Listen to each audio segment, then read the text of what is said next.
جمهور کشور آقای محمد اشرف غنی برگزاری 100مین سال روز آزادی کشور را به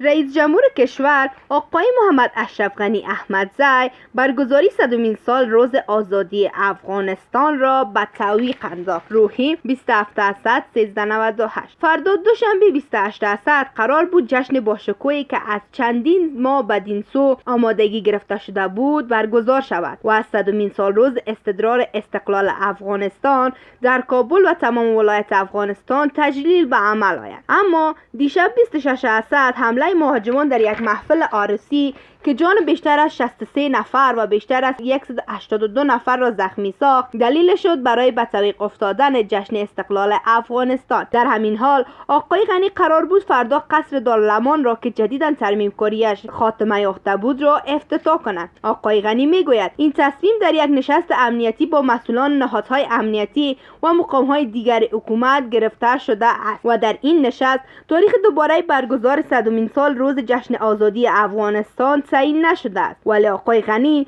دستور داده است که برگزاری جشن استقلال تغییرات با وجود